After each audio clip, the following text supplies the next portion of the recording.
Hello and very good morning to all. As you all know that I am here to teach you social science of class 7th, and today I am going to begin chapter 11, the Delhi Sultanate, and this is from the history portion. In this lesson we are going to learn about establishment of Delhi Sultanate, the extension of the empire by various dynasties, main features of the administration of prominent rulers. Students, we have already learned that Muhammad Ghori had established his empire over the north of India. हमने मोहम्मद गौरी के बारे में पढ़ा था chapter 3 में, जिसमें हमने देखा था कि मोहम्मद गौरी ने नॉर्थ इंडिया जो था उसको पूरा एक्वायर कर लिया था. He himself lived in Central Asia and appointed his slaves as governors to look after his Indian territories. तो मोहम्मद गौरी खुद तो सेंट्रल एशिया में रहता था, लेकिन उसने अपने ऑफिसर्स गवर्नर्स यहाँ पर अपॉइंट करके रखे थे. तो वो लोग इंडियन टेरिटरीज या इंडिया का जो भी राज्य था उनको देखते थे. In those days it was a trend in Central Asia to buy young people, train them in welfare and sell them to the sultan. और उस समय पे एक प्रथा चल रही थी सेंट्रल एशिया में कि लोग यंग लोग जो रहते थे लड़कों को ख़रीद लेते थे, उनको ट्रेनिंग देते थे और उसके बाद में उनको युद्ध लड़ने की ट्रेनिंग देते थे और उसके बाद में सुल्तान को बेच देते थे. They were known as sultan slave, और उनको सुल्तान का स्लेव कहा जाता था, या हम कह सकते हैं उनको सुल्तान का गुलाम कहा जाता था. Qutubuddin Aibak was one such slave who was made the governor of the north western territory of India. तो उन्हीं गुलामों में से एक गुलाम था जो बहुत फेमस हुआ, जिसका नाम था कुतुबुद्दीन ऐबक, और वो नॉर्थ वेस्टर्न टेरिटरी जो थी इंडिया की वहाँ का गवर्नर था. After the death of Mohammad Ghori, Aibak established an independent kingdom with his capital at Lahore. अब वो था तो मोहम्मद गौरी का स्लेव, बट जब मोहम्मद गौरी की डेथ हो गई तो कुतुबुद्दीन ऐबक ने अपनी एक इंडिपेंडेंट किंगडम बना ली और लाहौर उसकी कैपिटल राजधानी बनाई. He got recognition as an independent ruler in 1208 AD and the age of Delhi Sultanate starts from here. और उसको 1208 में बहुत ज़्यादा पहचान मिली और वो इंडिपेंडेंट रूलर के नाम से पहचाना जाने लगा, और यहीं से शुरुआत होती है दिल्ली सल्तनत की. Dear students, we have to study 5 dynasties under the Delhi Sultanate. So let's see one by one. First is the Slave dynasty. Second is the Khilji dynasty. Third is the Tughlaq dynasty. Fourth, the Sayyid dynasty. And the last one is the Lodi dynasties. Now let's study about the slave dynasty. Hindi में इसको गुलाम वंश भी कहते हैं. This starts from 1206 to 1290 AD. ये 1206 से शुरू हुआ था और 1290 में ये ख़त्म हो गया था. Qutubuddin Aibak 1206 to 1210 AD. कुतुबुद्दीन ऐबक के बारे में बात करते हैं. 1206 से लेकर 1210 AD तक इसने राज्य किया था. Qutubuddin is known as the founder of the slave और मामलुक डायनेस्टी. कुतुबुद्दीन ऐबक को गुलाम वंश का या मामलुक वंश का फाउंडर कहा जाता है. अब गुलाम वंश का नाम दूसरा नाम ही मामलुक वंश है, कंफ्यूज नहीं होना है. As a representative of the Mohammad Ghori, Qutbuddin had conquered. अब ये मोहम्मद गौरी का रिप्रेजेंटेटिव था, या वी कैन से कि ये उसका पर्सन था. एंड उसने क्या किया, ही कनकर्ड, उसने बहुत सारे राज्यों को जीता, जैसे हंसी, अजमेर, दिल्ली, मेरठ, बुलंदशाह, कन्नौज, अलीगढ़, रणथंबोर एंड गुजरात. तो ये सारे जो राज्य थे इसको कुतुबुद्दीन ऐबक ने जीत लिया. As a sultan he protected his empire from Aldoz the ruler of Ghazni through diplomatic efforts. और क्योंकि ये सुल्तान था अपने एम्पायर का, तो अपने एम्पायर को प्रोटेक्ट करने के लिए इसने अल-दौज जो गजनी का रूलर था उससे डिप्लोमेटिक एफर्ट्स, मतलब कि उससे एक फ्रेंडली रिलेशनशिप बनाते हुए उसने अपने एम्पायर को प्रोटेक्ट करके रखा. He destroyed the rising powers of the ruler of Sindh Qabacha. और उसने जो सिंध और कुबाचा एरिया में जो पावर्स राइज कर रहे थे या बहुत ज़्यादा ग्रोथ कर रहे थे जो राज्य, उनको उसने क्या किया, पूरा डिस्ट्रॉय कर दिया। He made the ruler of Bengal and Bihar agree to his overlordship, और जो बंगाल और बिहार के रूलर थे, जो राजा थे, उसने उनको भी तैयार कर लिया कि वो कुतुबुद्दीन के ऐबक के नीचे हो जाएं, उसके अंडर में ही काम करें। Qutbuddin was a great builder. Qutbuddin Aibak बहुत अच्छा बिल्डर था। He build the Qutub Minar of Delhi, उसने दिल्ली की कुतुब मीनार बनाई है। कुवत उल इस्लाम मॉस्क, ये वाली उसने मॉस्क बनाई है। एंड 2.5 दिन का झोपड़ा एट अजमेर, और अजमेर में उसने एक मॉन्यूमेंट बनाया है जिसका नाम है 2.5 Din ka Jhonpra. He was also known as Lakh Bakhsh, और उसको लाख बख्श नाम से भी जाना जाता था। After his death his son आराम शाह असेंडेड द थ्रोन। अब कुतुबुद्दीन ऐबक की डेथ हो गई, उसके बाद में उसका जो बेटा था आराम शाह, वो उसके गद्दी पर बैठा। But he was incapable and inefficient. The people of Delhi, with the advice of the main Qazi, appointed Qutbuddin son in law Iltutmish as he next sultan. अब उसका बेटा सिंहासन पर बैठ तो गया, लेकिन वो इनकैपेबल था और अच्छे से काम नहीं कर पाता था। तो अब जो दिल्ली के उस राज्य के जो लोग थे, उन्होंने एक दूसरे से सलाह करी, और अब उन्होंने क्या किया कि किसी और पर्सन को उस कुर्सी पर बिठा दिया। वो पर्सन था कुतुबुद्दीन का सन इन लॉ या उनका दामाद, जिसका नाम इल्तुतमिश था। तो इल्तुतमिश अब नेक्स्ट सुल्तान बन गए यहाँ के। आराम Shah was executed and Iltutmish became the sultan of Delhi. अब आराम शाह को हटा दिया गया और इल्तुतमिश जो थे वो दिल्ली का सुल्तान बन गया था। कुतुबुद्दीन ऐबक की डेथ के बाद में उनका जो सन इन लॉ था जिसका नाम था इल्तुतमिश, अब वो राजगद्दी पर बैठ गया था और वो राज्य को संभाल रहा था। उसने 1211 से 1236 AD के बीच में राज्य किया। Iltutmish is the known as the real founder of the Turkish kingdom in north India. Iltutmish को कहा जाता है कि एक्चुअल रियल फाउंडर जो था नॉर्थ इंडिया में तुर्किश डायनेस्टी को लाने वाला, तुर्किश किंगडम को एस्टेब्लिश करने वाला, वो इल्तुतमिश ही था।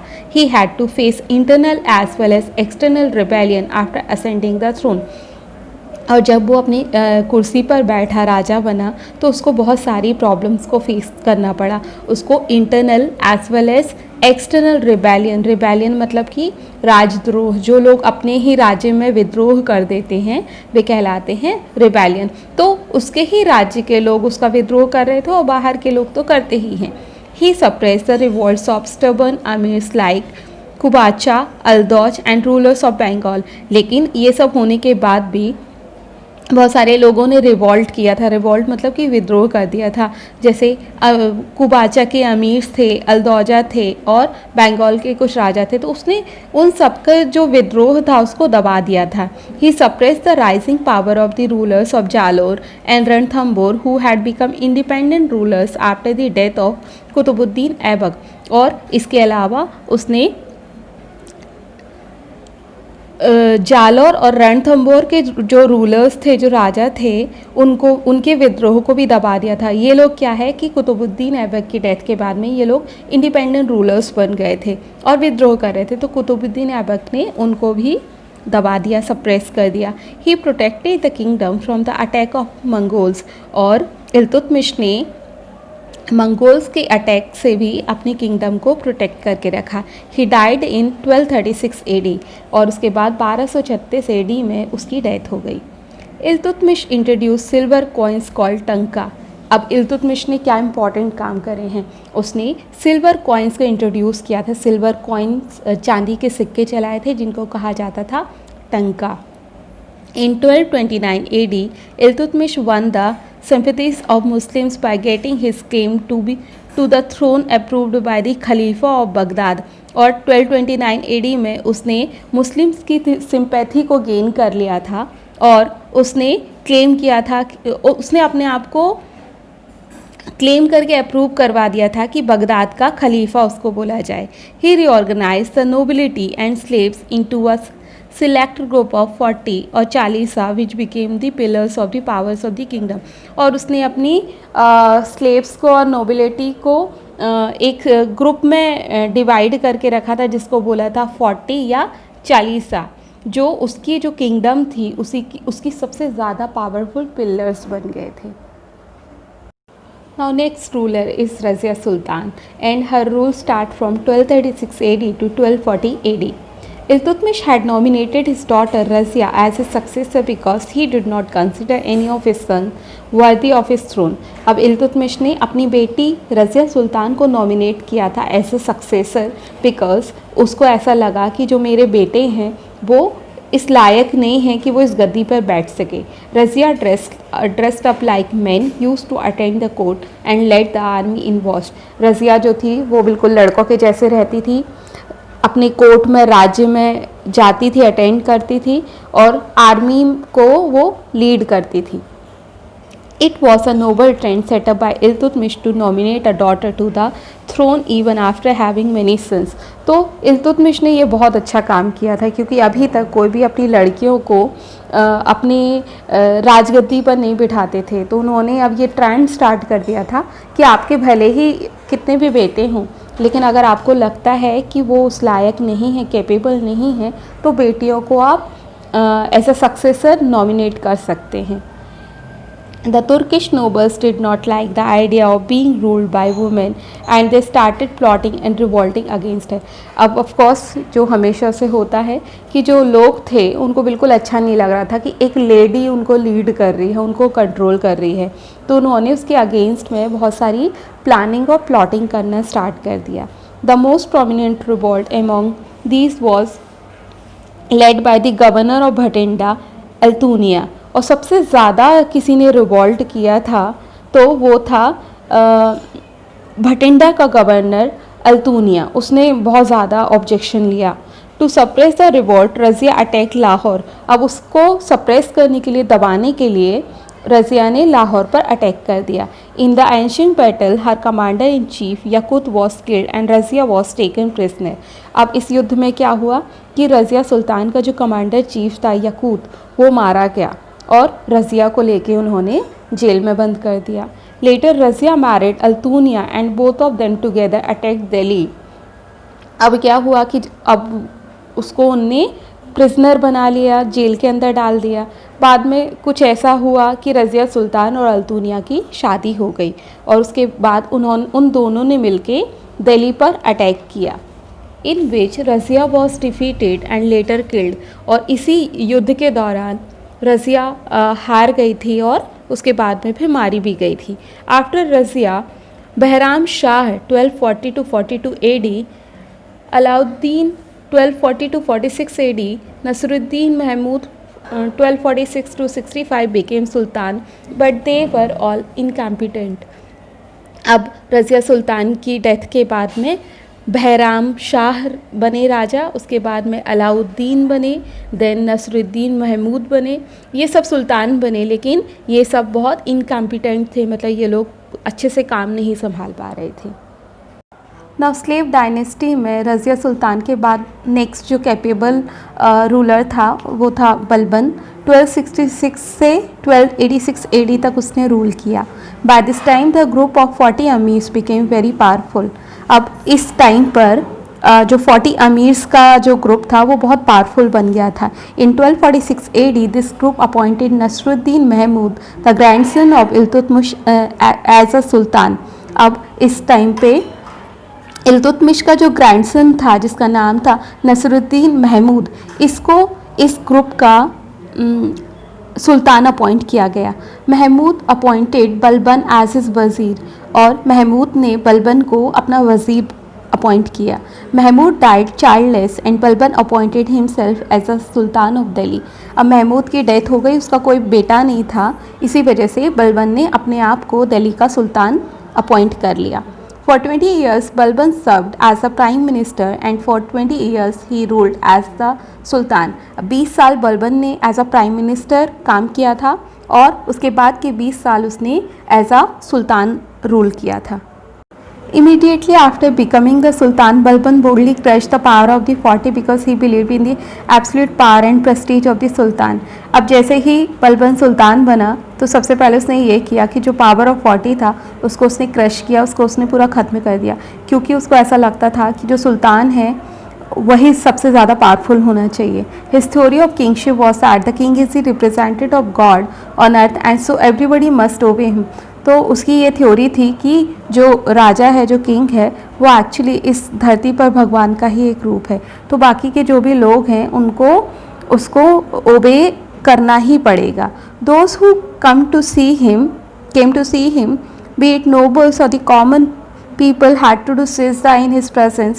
They had to kneel and touch the ground with their forehead in salutation to the sultan. अब जो भी उसके राज्य में लोग आते थे, वो उसके राज्य के मेंबर्स रहें या बाहर से कोई आए, तो उनको उसको सिजदा करना पड़ता था. सिजदा मतलब कि उनको अपने घुटने के बल झुकना पड़ेगा और अपने सर को ज़मीन पे टच करके इसको सैल्यूटेशन देना पड़ेगा.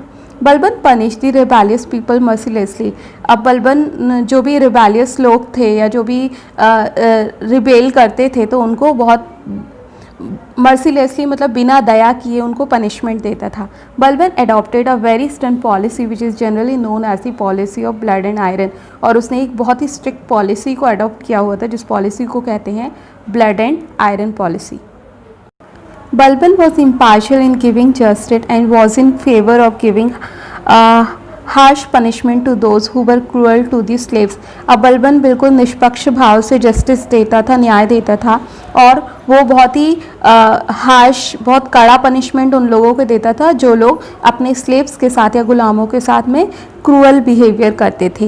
ही organised a powerful army and established a vigilance squad, repaired old forts and built new ones. उसने बहुत ही एक पावरफुल आर्मी को एस्टेब्लिश किया, एक विजिलेंस स्क्वाड को एस्टेब्लिश किया, एंड वो जो भी पुराने किले थे उनको रिपेयर किया और नए किलों को उसने बनाया. He cleared the forest around Delhi and build security walls with check post. और जो भी दिल्ली के आसपास का जो जंगल था उसने उसको क्लियर कर दिया, ख़त्म कर दिया, और वहाँ पे सिक्योरिटी वॉल्स बना दिए चेक पोस्ट के साथ में. In this way he protected the kingdom from the attacks of Mongols and the Mewatis and other hazards. और इसी तरीके से जो उसने दीवार बनाई थी उससे उस तरीके से उसने अपनी किंगडम को प्रोटेक्ट किया, जिससे कि मंगोल्स वहाँ पर अटैक नहीं कर पाए, मेवातीस अटैक नहीं कर पाए, और जो भी और हैज़ार्ड्स होते, जो भी अदर दूसरे नुकसान हो सकते हैं, उन सब से उसने अपनी किंगडम को हमेशा प्रोटेक्ट करके रखा. So friends, it was all for today's class. I hope you enjoyed video. अगर आपने अभी तक मेरा चैनल सब्सक्राइब नहीं किया है तो जल्दी से सब्सक्राइब कर दीजिए और वीडियो को लाइक भी कर दीजिए. मिलते हैं नेक्स्ट वीडियो में. Thank you, bye and take care.